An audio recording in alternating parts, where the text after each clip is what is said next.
Over its 4,000-year history, ancient Egypt was invaded many times.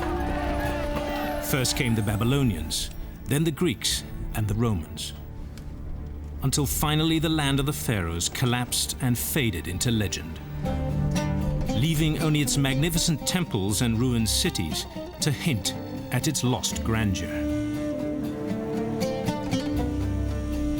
The rediscovery of Egyptian civilization only began 2 centuries ago.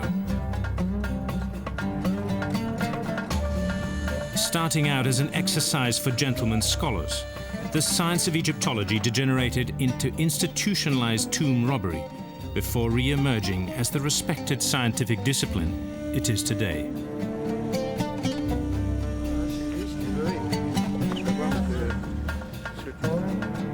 Ironically, the rediscovery of ancient Egypt, like its destruction, began with a military invasion.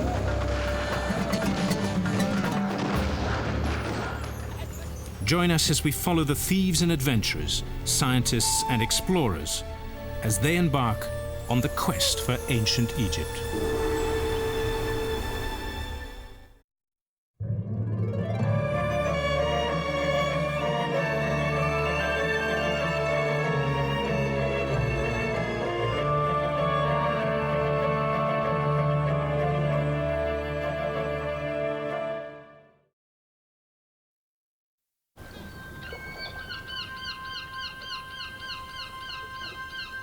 For centuries, outsiders whisper tales of the land of the pharaohs with wonder and amazement. Its geography and people are more legend than established fact, and its ancient past a mixture of rumor and myth. Reports of gigantic monuments and ruined temples fuel wild stories and fantastic tales of an ancient race of giants. When the mummified remains of Egyptian dead are first brought to Europe, they're ground into powder to be used in medicines because they're believed to have magical powers.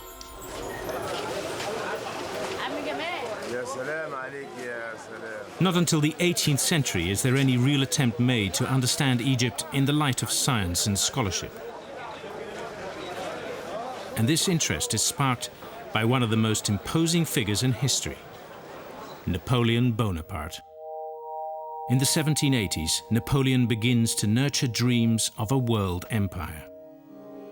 He decides as a first step to invade and conquer the mysterious desert land of Egypt, gateway to the continent of Africa. On July 2nd, 1789, the French force arrives at the port of Alexandria.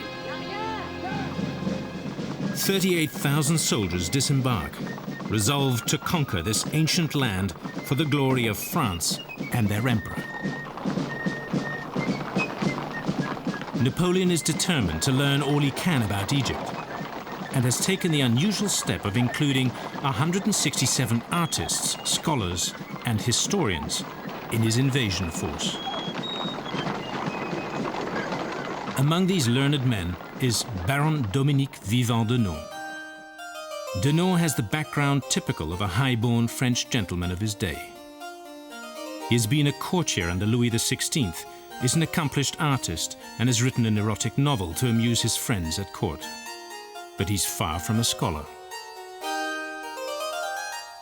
In his own words, Denon says, "I have never studied anything. It always bored me, but I like to observe a great deal."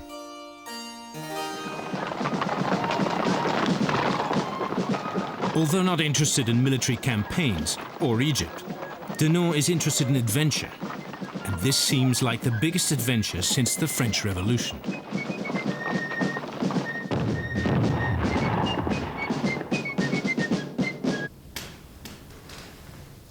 Before moving his vast army into the Egyptian desert, Napoleon founds the Institute of Egypt to oversee the work of all his scholars.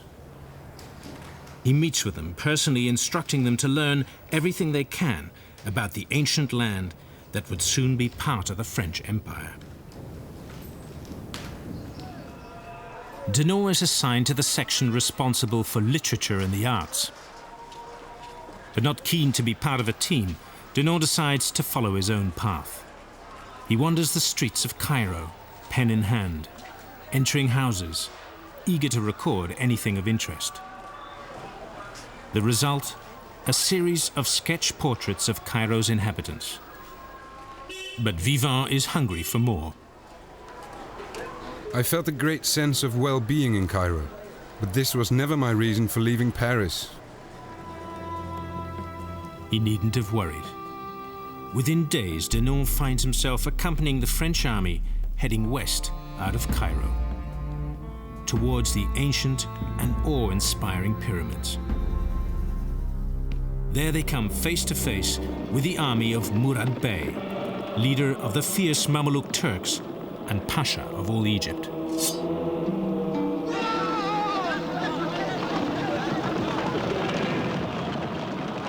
Before meeting the enemy, Napoleon addresses his men from the foot of the Great Pyramids. Reflect that from the top of these monuments, 40 centuries of history look down on us.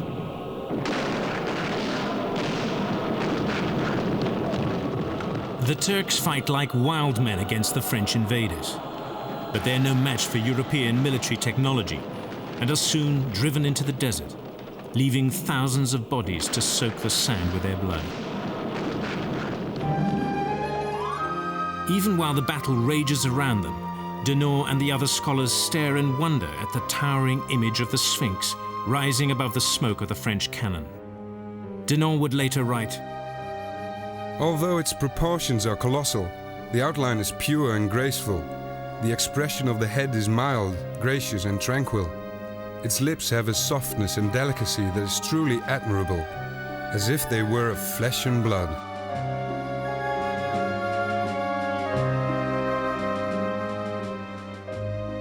After the battle, the scholars begin to study the monuments on the Giza plateau and realize their true magnificence.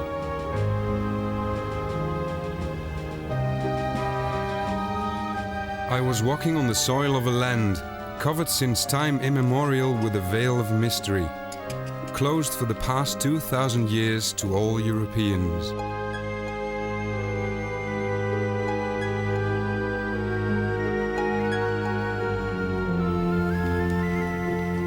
Denon and a select group of scholars are eventually attached to a division heading south in pursuit of the Turks, who have retreated into the desert. As they press into the vast sandy wastes, the Europeans are amazed at the number and sheer size of the ruins littering the seemingly endless desert. As they continue south, Denon strikes up a friendship with his commanding officer, General Doucet.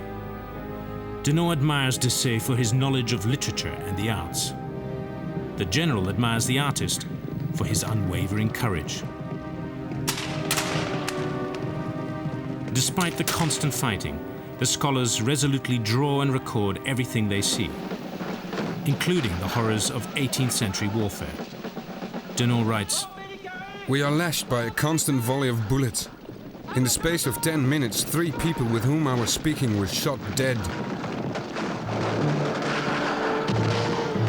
Once a bullet whizzes between his face and the drawing he's finishing. Looking up, Denon sees an Arab hurriedly reloading his musket. Grabbing his own gun, Denon shoots the Arab through the heart, calmly gathers up his portfolio, and returns to camp. When that evening General Doucet notes that the horizon line in the drawing is not straight, Denon replies, Ah, that's the fault of the Arab. He fired too soon. By January 1799, the army has arrived at the ancient capital of Thebes. Here Denon witnesses an extraordinary scene. When we reached this city, a huge ghost from the dim and distant past, the army halted and spontaneously broke into wild applause. It was as if the occupation of this ancient capital marked the climax of their conquest of Egypt. At once, the soldiers proffered their knees so I could draw. Others clustered round to give me shade. The sun's bright rays illuminated the scene I so wished to convey to my readers. I wanted them to share the experience before the presence of such great things.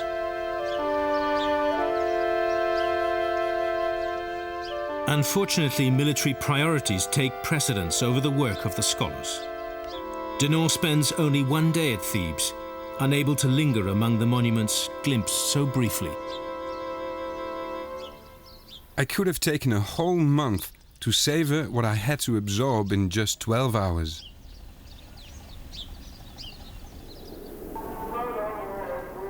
A few days later, the army arrives in Esna. Here, the ancient Egyptians had built a temple in the very center of town. On entering the shrine, Denon finds to his horror that a number of the locals are using it as living quarters. The inhabitants had obscured the temple with hideous tumble-down hovels and were abusing it in the most abject way. They should be cleared away. The portico is in a good state of preservation with a great variety of sculptures. It consists of 18 columns with bell-shaped capitals. I tried my best to draw the monument as vividly and as accurately as I could. But the scholars are not just drawing the buildings. They're also dutifully copying in minute detail the incomprehensible hieroglyphs covering them. In the hope that some future generations might be able to unravel its cryptic secret, they have been recording this strange picture language for more than a year, without the slightest idea of how to decipher it.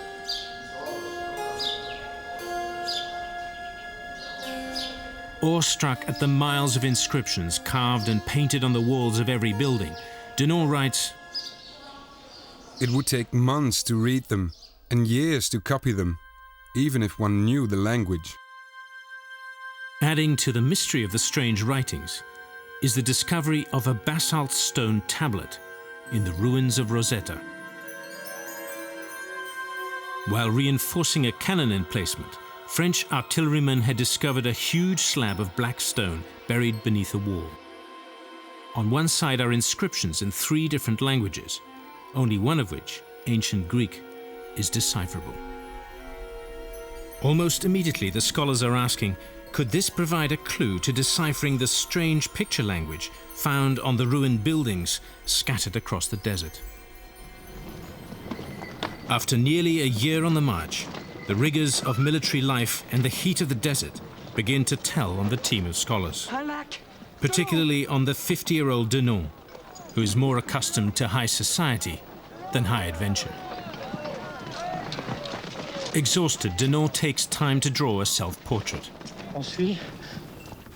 I depicted myself with my clothes in tatters, the result of our continuous march, loss of baggage, and of the little time I spent attending to my own person.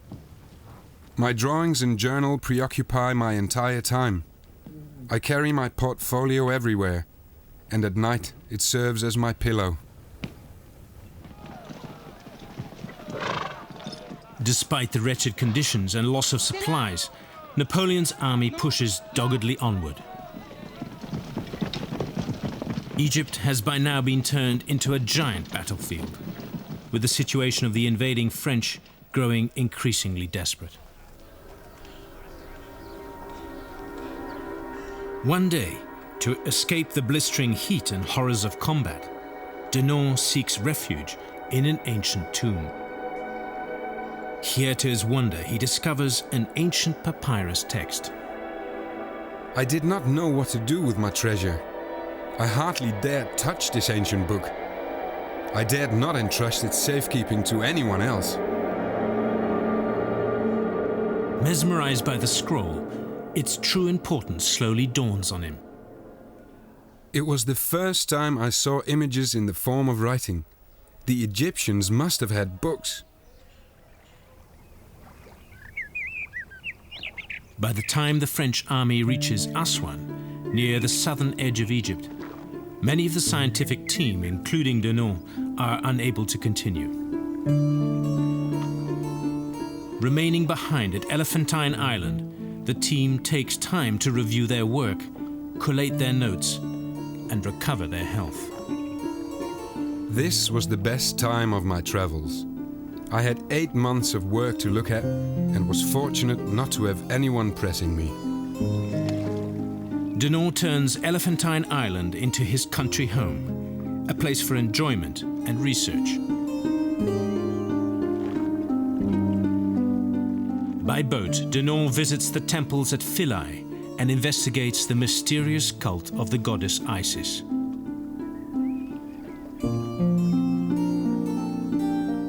Despite his many memorable experiences in Egypt, it is here at Philae that Denon finds true contentment.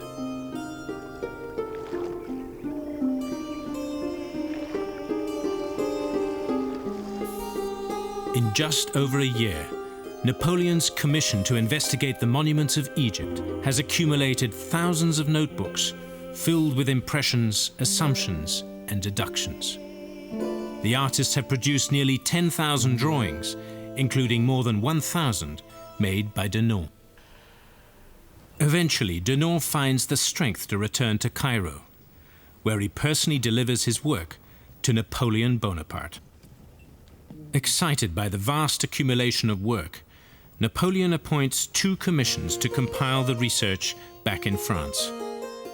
And even though the English drive the French out of Egypt within months, the work of the commission continues. The result is the first formal survey of ancient Egypt, the massive Description of Egypt. The publication of Denon's work and that of the Napoleonic expedition produces a feverish excitement throughout Europe. Egypt becomes fashionable, literally overnight. Baron Dominique Vivant Denon is appointed Director General of the Musée Napoleon, later to be renamed the Louvre, where he works tirelessly to enlarge France's collection of Egyptian artifacts.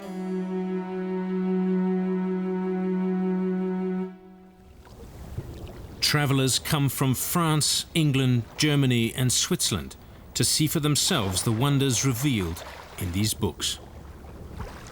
The accounts and drawings they bring back from their travels help maintain the momentum of Egypt's growing popularity. But the next step in unraveling Egypt's secrets doesn't come from a great adventurer or explorer. It comes from the brother of an employee at the company printing the massive Description of Egypt. Jacques-Joseph Champollion feels sure that his withdrawn, bookish younger brother, Jean-Francois, will enjoy the curious hieroglyphic texts that pepper the illustrations. Jean-Francois Champollion is unquestionably a child prodigy. At the age when most boys are running and swimming, Champollion is devoting himself to the study of Middle Eastern languages.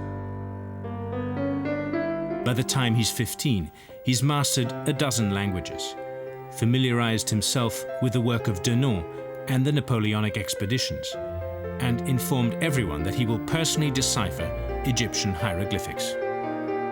I wish to make a complete and thorough study of this ancient nation.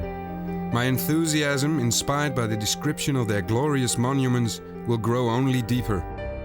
I must confess that of all the peoples dearest to my heart, none can equal the Egyptians.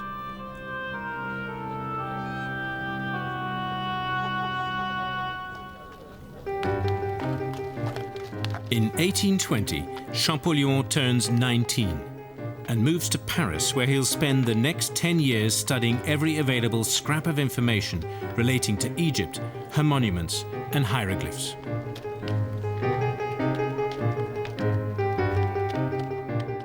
He scours the notes and diaries of veterans of the Napoleonic campaign and wanders endlessly through the halls and cellars of the Egyptian collection at the Louvre. Again and again, he goes back to the strange black tablet known as the Rosetta Stone, with its tantalizing array of texts. At the top is a collection of the mysterious hieroglyphs. In the center is an undecipherable late-period Egyptian script now known as Demotic. And at the bottom, lines of Greek. Most scholars agreed that the stone held the same text repeated in 3 different languages. and therefore believed that it held the key to deciphering the hieroglyphs, and so opening up the lost world of ancient Egypt. As Champollion contemplates the stone, linguists from France, Italy, Germany, Sweden and England have, for more than 20 years, been engaged in a vicious competition to crack the code. Working alone with little to guide him, Champollion eventually realizes that some of the hieroglyphs represent single letters, while others represent entire words. This discovery, combined with his vast knowledge of Middle Eastern languages, gives him a critical advantage. After almost a year of puzzling over the hieroglyphs, Champollion manages to make them correspond to the Greek text. After a silence of almost 2,000 years, the ancient Egyptians have again found their voice, through the genius of a simple country boy with an incredible gift for languages. In September 1822, the 31-year-old Champollion delivers his findings to the French Academy. Champollion's discovery ignites a rage of academic discussion. Many scholars find it hard to accept the new findings. But Europe buzzes with talk of the brilliant young scholar who has broken the hieroglyphic code.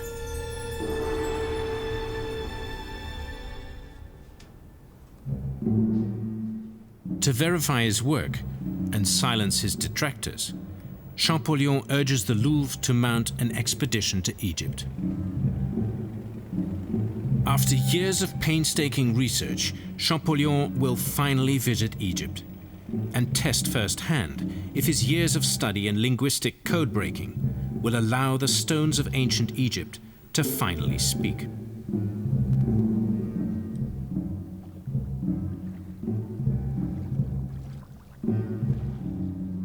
Arrangements are made to attach a French team, led by Champollion, to an Italian expedition that is about to set sail for Egypt. The notorious Giovanni Belzoni leads the Italian team, a 6'7" giant with a reputation for acquiring any Egyptian artifact his clients can pay for.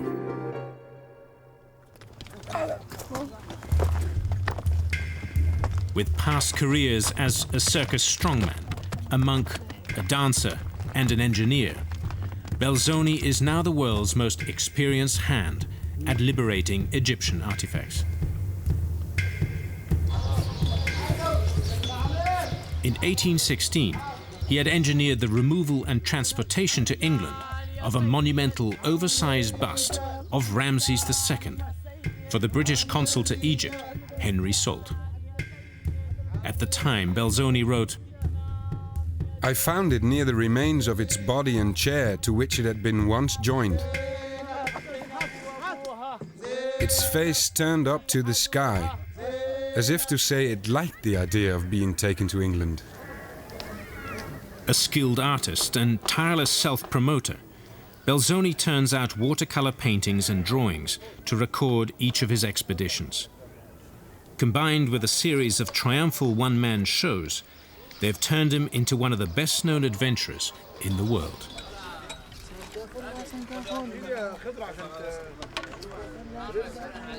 Like many early explorers, it is hard to tell the truth about Belzoni from the stories he invents to promote his image.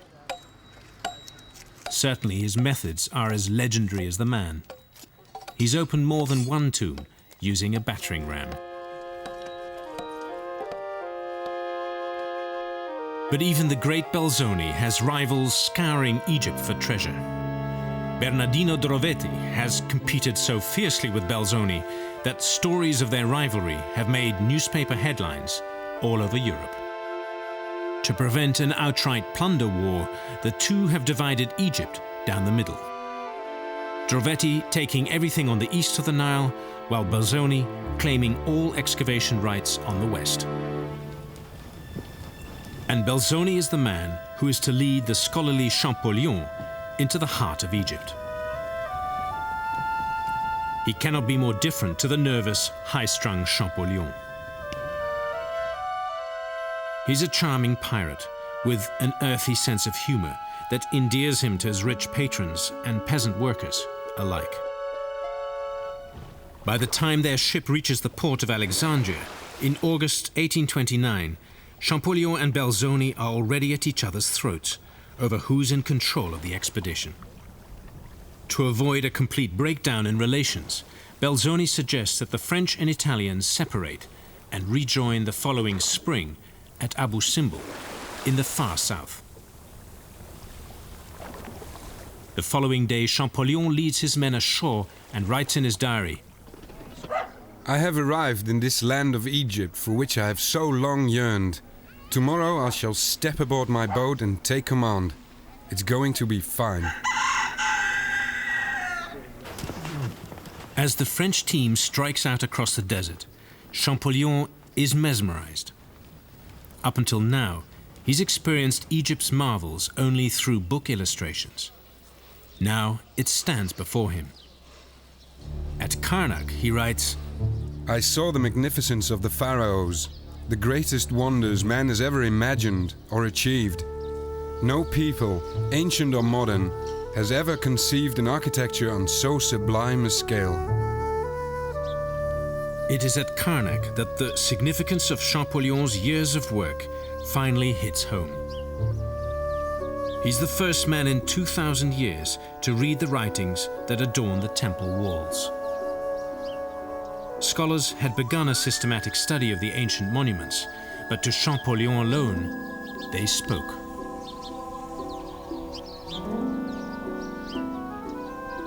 I could scarcely believe what I could read so fluently. This is my father. I am his son. He ordained that I should sit upon his throne when I was but a baby. He begat me in testimony of his love.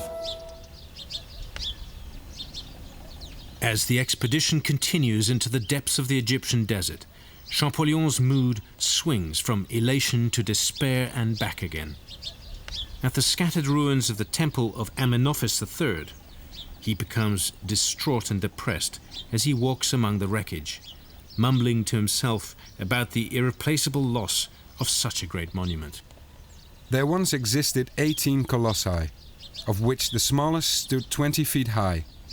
All these monoliths had been broken, and we came across their enormous limbs scattered here and there.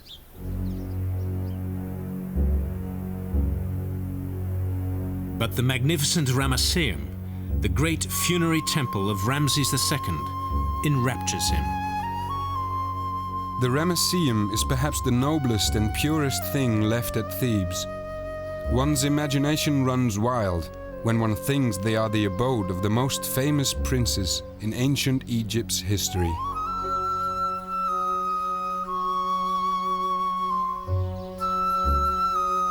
For 30 years, European travelers have stared in wonder at the Ramesseum, with its paintings and reliefs depicting the gods bestowing their blessings on Ramses. But Champollion is the first to decipher their meaning. I vouchsafe your edifice to be as durable as the sky. I grant you many days to govern Egypt. I give you domination over all other countries. I hand you the south and the north, the east and the west. I accord you a long life to govern the world. I wish your palace to live forever. Overwhelmed by the experience and the importance of his own achievement, Champollion gradually feels that he's actually a part of Egypt and begins to go native. In a group portrait painted amid the ruins of Thebes, we find Champollion alone, dressed as an Egyptian. I feel like a new man. My shaven head is covered by a turban. I am completely dressed like a Turk, with a huge moustache and long scimitar by my side. This costume is just the thing for Egypt. I can get by in Arabic, and I'm no longer taken for a beginner. This is one thing Champollion has in common with Belzoni. The great showman had long ago adopted the local color. When the Italian expedition rejoins the French at Abu Simbel in May 1829, the two best-known Egyptologists in the world once again join forces.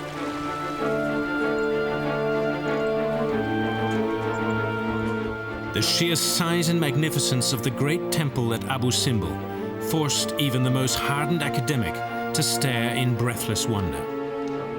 Champollion writes, "The great temple alone was worth the entire journey."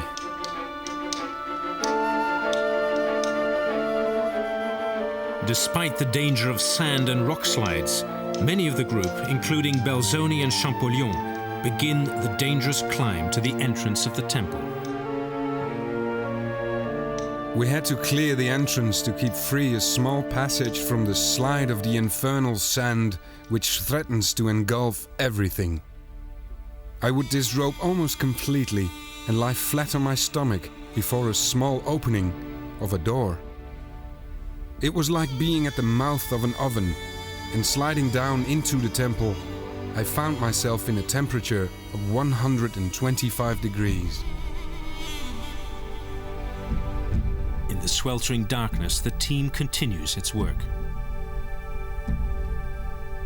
Holding candles, Belzoni, Rossellini, Ricci and myself, and one of our Arab companions walked through this incredible edifice. Hardly able to control themselves, the French and Italians run from room to room, from temple to temple. The walls were engraved with large bas-reliefs depicting the conquests of the pharaoh in Africa.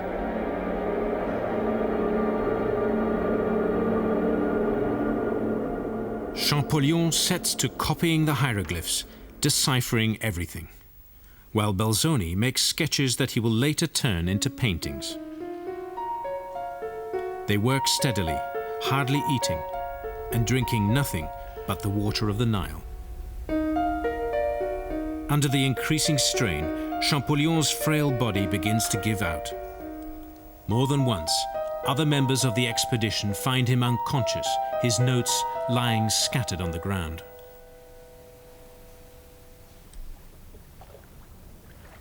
When the expedition arrives at Wadi Halfa, at the southernmost point of their journey, Champollion drafts a letter to the French Academy. I am in a position to inform you that our alphabet is correct. Finally, after months in the sweltering heat of Egypt, Belzoni and Champollion return home. While Belzoni receives a hero's welcome, Champollion is imprisoned under a quarantine order. Fearing that the plague might be present in the Near East, French authorities hold him in isolation for months. In the confines of the damp cell, his health continues to decline. In a letter to a friend, he writes, I've been treated like a victim of the plague, shut away in dirty and sad isolation. Under these nearly impossible conditions, Champollion manages to complete his book on hieroglyphics and Egyptian grammar.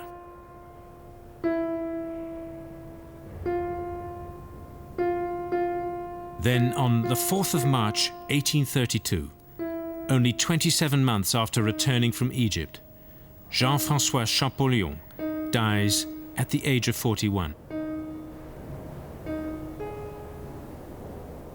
His book, The Sacred Principles of Egyptian Writing, joins Belzoni's recent publication on the bestseller lists all across Europe. Thanks to the work of a French linguist and an Italian tomb raider, interest in unraveling the mysteries of ancient Egypt is reaching a broader audience than ever before. Among those infected by the Egypt craze is William IV, King of Prussia. Anxious for the German people not to be left behind in the race for Egyptian treasure and glory, Wilhelm begins to look for a suitable candidate to become Prussia's first official Egyptologist. Among the hangers-on at Wilhelm's court is a 23-year-old university student named Karl Lepsius. Just weeks after Champollion's death, Lepsius had completed a thesis on the translation of some obscure Latin inscriptions. When his professors urge him to put his skills to work using Champollion's methods to translate hieroglyphics, Lepsius shows no interest. As a young gentleman, he plans to use his connections at the royal court to carve out a comfortable and glamorous life for himself. The hot, dusty tombs of Egypt hold no attraction for a young man with great expectations. How could he know that his king is looking for a court Egyptologist? Happily unaware of the opportunity awaiting him, Lepsius leaves on a leisurely tour of Paris, which inevitably leads him to the Egyptian collection of the Louvre and chance meetings with former associates of both Denon and Champollion.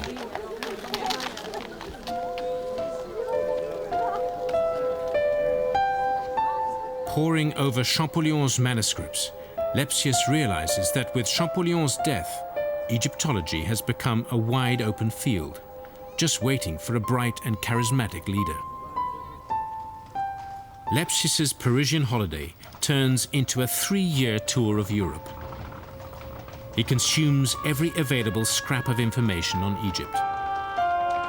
He writes paper after paper on Egypt and the translation of hieroglyphics. Eventually, his work comes to the attention of King Wilhelm. At last, here is someone worthy of leading a German expedition to Egypt. Wilhelm IV offers to supply all the money and provisions Lepsius needs, and to ensure that the expedition will not get bogged down in red tape once it reaches Egypt, the king writes a personal letter to the Pasha, sending several small but expensive gifts to ensure Egyptian cooperation. Lepsius outlines an ambitious goal for the expedition. Over the course of 3 years, he will travel up the Nile to the Sudan, studying every important site between Egypt and the Sinai. In true Prussian style, Lepsius proves to be a master of organization, and the Egyptians, thanks to the encouragement of their Pasha, offer every assistance. Dozens of Egyptian porters, guides, workmen and scholars rush to join the 9-man German expedition. I have with me the illustrations from the description of Egypt. Thanks to them, we can follow virtually every stage of their journey. As the expedition treks across Egypt and up the Nile, Lepsius is appalled at the theft of Egyptian treasure being carried out by museums and local tomb robbers. Many of the temples described in the Napoleonic chronicles have simply disappeared, torn apart and shipped to Europe, stone by stone. In the 4 decades since the French invasion, collectors, scholars, diplomats and explorers have been disassembling Egypt piece by piece. The popularity of Egypt has led to nothing short of the wholesale destruction of a culture. Anything that was not licensed for removal through diplomatic channels was simply smuggled out of the country on barges.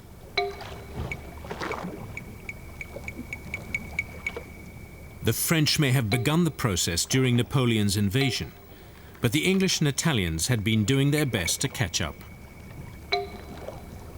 And thanks to men like Belzoni and his rival Drovetti, they were gaining ground. Lepsius is torn. His only aim is to study Egyptian culture. But he begins to realize that if Germany is to keep pace with the rest of Europe, he'll have to cart away as many trophies as possible. Surveying the area around the pyramids, Lepsius is puzzled at why previous expeditions have never systematically explored the Giza Plateau. He decides to begin his expedition here. Rather than remove treasures haphazardly, Lepsius spends months at Giza, mapping the location of tombs and recording every inscription in minute detail. Through dogged persistence, the German expedition produces the first truly scientific examination of Egyptian antiquities. The body of work is so extensive that Lepsius's reconstruction plans for the burial temple of Ramses II are still being used as blueprints by restoration teams today.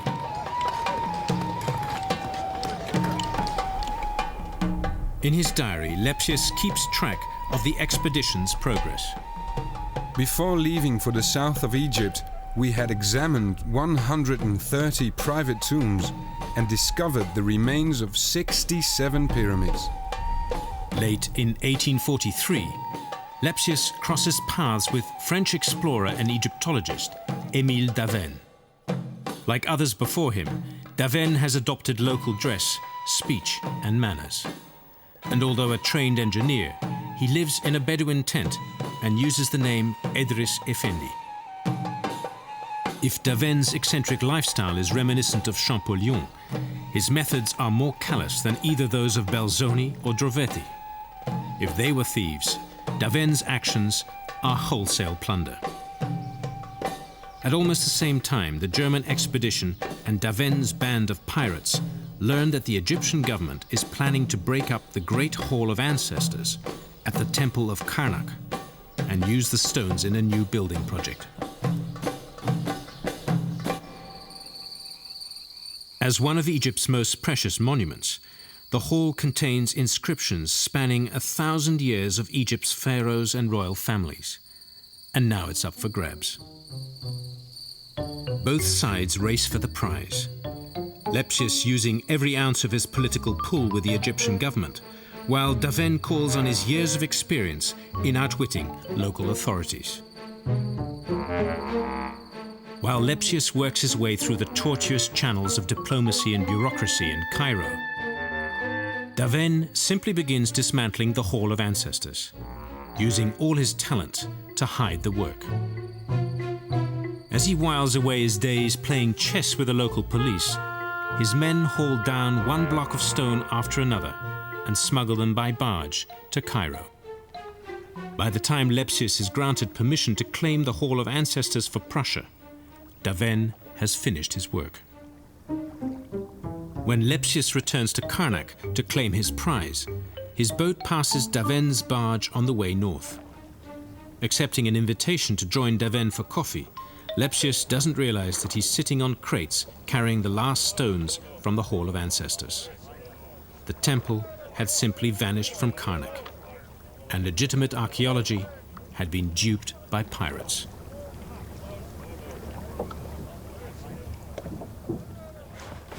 Undeterred, the Germans press on southward towards the Sudan and Ethiopia, looking for answers to a question that had become the driving force behind the expedition. Lepsius wonders, could the roots of pharaonic Egypt lie in some long-forgotten African civilization? Lepsius theorizes that if he can accurately date the temples of Nubia, he can prove an historical link between ancient Egypt and the rest of Africa. In time, the German expedition reaches the oasis at Wadi Halfa. No European expedition before them has dared venture further south.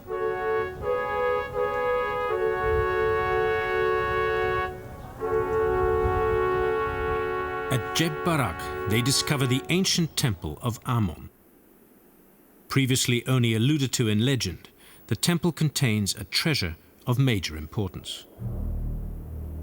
A monumental statue of a ram representing the god Ammon, protector of Pharaoh Amenophis II. Tragically, tomb raiders had stolen the horns and great golden disc traditionally associated with Ammon. But Lepsius is determined to claim his prize for Germany, using the same grueling methods that Belzoni and Drovetti used before him.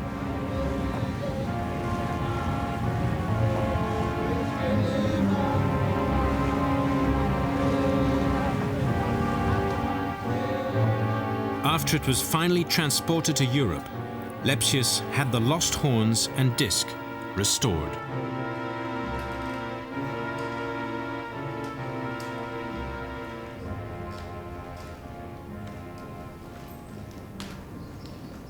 Finally, after months of trekking across the burning Sahara, the expedition reaches the ancient Nubian capital of Meru, where they discover no less than 184 burial pyramids. But even this far south, the monuments of the ancients have been despoiled. But here, it is not Europeans, but local tribesmen doing the damage. 12 years earlier, in 1834, one of the pyramids had yielded up the jewels of Queen Amani-Shaketo, and local grave robbers had been systematically raiding the tombs ever since. Through careful negotiations, Lepsius is able to convince the local chief to put a stop to the destruction of the historic sites. In 1846, Lepsius makes his triumphal return to Prussia, the first German to enter the ranks of the great Egyptian explorers.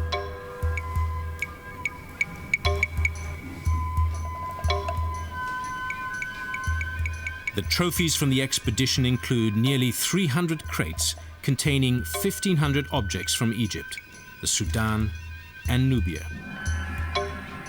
The hall even includes several intact funerary chambers with the original sarcophagi, complete with mummies. In his efforts to stop the despoilment of ancient Egypt, Lepsius has himself become one of its greatest plunderers.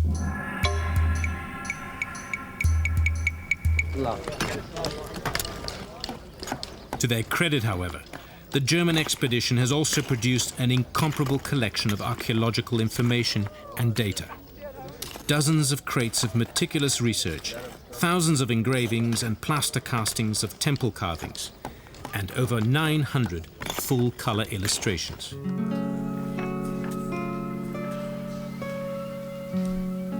Using this mountain of research, Lepsius compiles a monumental work entitled the Denkmale, considered the most important reference on Egyptology to this day. With the publication of the Denkmale, Germany becomes officially a contending force in the field of Egyptology. In 1850, Lepsius is appointed head of the new Egyptian Museum in Berlin, stocked largely with the booty from his own expedition.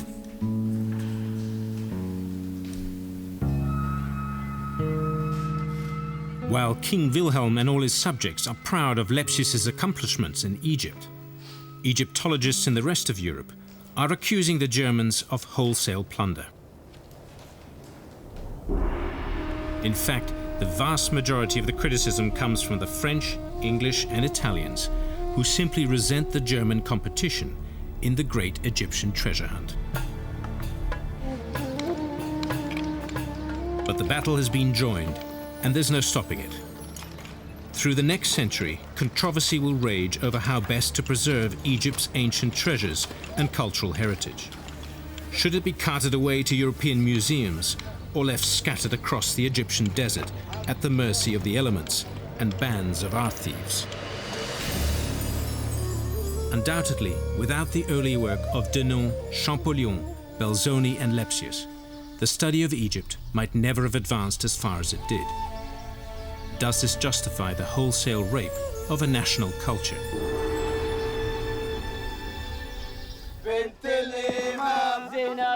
Today the answer seems clear.